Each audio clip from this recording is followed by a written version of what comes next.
গোপাল, যাচ্ছে গোপাল, ভাবছে গোপাল, হাসছে গোপাল, আসছে গোপাল, যাচ্ছে গোপাল, ভাবছে গোপাল, হাসছে গোপাল। যুগের পরে যুগ কেটে যায়, মানুষ তাকে ভোলে না। যুগের পরে যুগ কেটে যায়, মানুষ তাকে ভোলে না। চলে না রে, চলে না রে, চলে না রে, চলে না, চলে না রে, চলে না রে, তাকে ছাড়া চলে না। কে সে? পরিচয় কীর্তন, হাসির রাজা, জ্ঞানের রাজা, রসিক রাজা গোপাল ভাঁড়। হাসির রাজা, জ্ঞানের রাজা, রসিক রাজা গোপাল ভাঁড়। অনেক দিন পর গোপালের নাতি নাতিরা অনেক বায়না করে যে দাদু আমাদের কোথাও ঘুরতে নিয়ে চলো না, অনেক দিন কোথাও ঘুরতে যায়নি। কিন্তু গোপাল ঘুরতে যেতেই চাইছিল না। কিন্তু নাতি নাতনিরা তেমনই নাচোর বান্দা, গোপাল দাদুকে ছাড়লই না। গোপাল বিরক্ত হয়ে বলল যে আচ্ছা ঠিক আছে, আজকে তোদেরকে ঘুরতে নিয়ে যাব, তোরা তোদের বাড়িতে গিয়ে বলে আয়, না হলে আবার চিন্তা করবে। নাতি নাতনিরা গোপালের কথা শুনে তখনই যে যার বাড়িতে চলে আসে। তারপর গোপাল এবং গোপালের নাতি নাতিরা সবাই মিলে একটা গরুর গাড়িতে চেপে ঘুরতে বের হলো। কিন্তু মাঝ রাস্তায় খুব ঝড় বৃষ্টি শুরু হয়ে গেল। গরুর গাড়িটা দুলতে থাকলো। ন্যাপলা বলে উঠল, ওরে বাবা রে, কি বাতাস দিচ্ছে। পুটি বলল, কি ধুলো, চোখে কিছুই দেখতে পাচ্ছি না দাদু। গুলটে বলল, ও দাদু দাদু, এবার তো মনে হচ্ছে গাড়ি শুদ্ধই উল্টে যাব আমরা সবাই।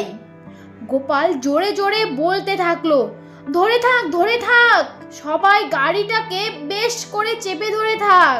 আমারও মাথাটা যেন বন বন করে ঘুরছে, ঝড়ে কোথায় উড়িয়ে নিয়ে গিয়ে যে ফেলবে কে জানে। তোরা কিন্তু সবাই সবাইকে শক্ত করে ধরে থাকবি, ছাড়বি না একদম। কিছুক্ষণ পর ঝড় বৃষ্টি থেমে গেল। সবাই সবাইকে শক্ত করে ধরেছিল বলেই তারা আজকে এখন একসঙ্গেই আছে। কিন্তু ঝড় বৃষ্টি থেমে যাওয়ার পর দেখে তারা কোনো এক নতুন গ্রামে, নদীর পাড়ে, আর গরুটাও পালিয়ে গেছে। গোপাল তো ভাবনায় পড়ে গেল, এই ছোট ছোট নাতি নাতিনিদের ঘুরতে এনে কি বিপদেই না পড়লাম।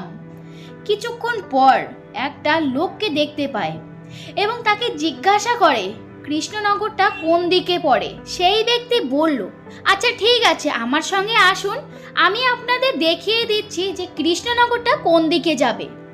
গোপাল আর তার নাতি নাতনিরা সেই লোকটাকে বিশ্বাস করে সেই লোকের সঙ্গে যায় এবং লোকটা 2-3 বার ওই জায়গাতেই ঘুরিয়ে আবার সেই নদীর পাড়ে এসেই বলে, এই যে নদীটা দেখছেন, বড় নদীটা, তার ওপারেই কৃষ্ণনগর।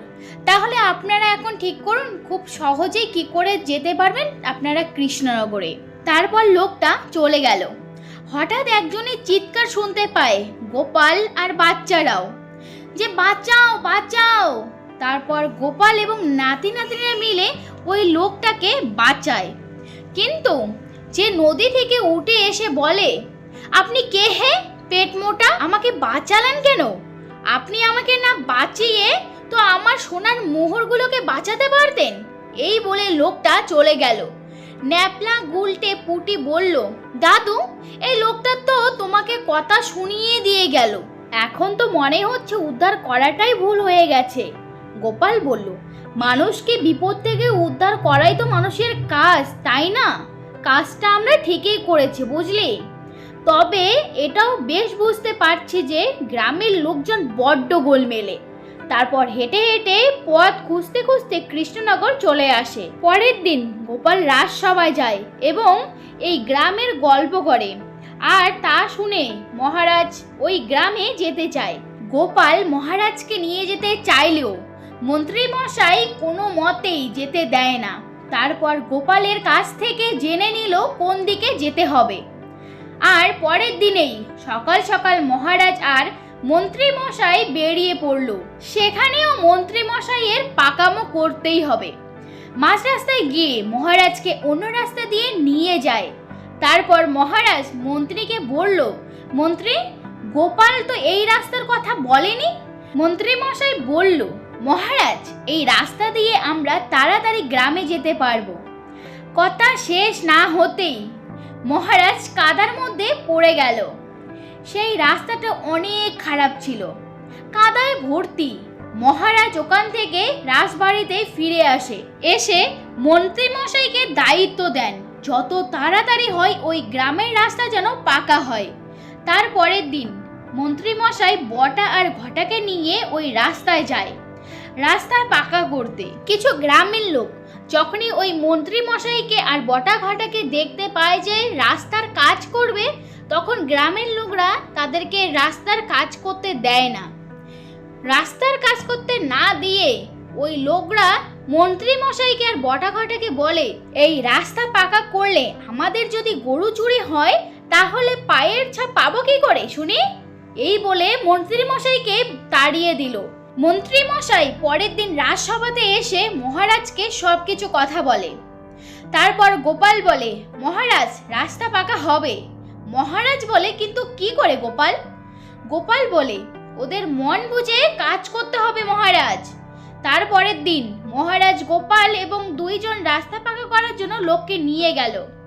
রাস্তার কাজ শুরু করতেই গ্রামের চাষিরা ছুটে এলো আর বলল, কালকেই তো আমরা বলেছিলাম এই রাস্তা পাকা হবে না, তাহলে আজকে আবার এসেছেন কেন?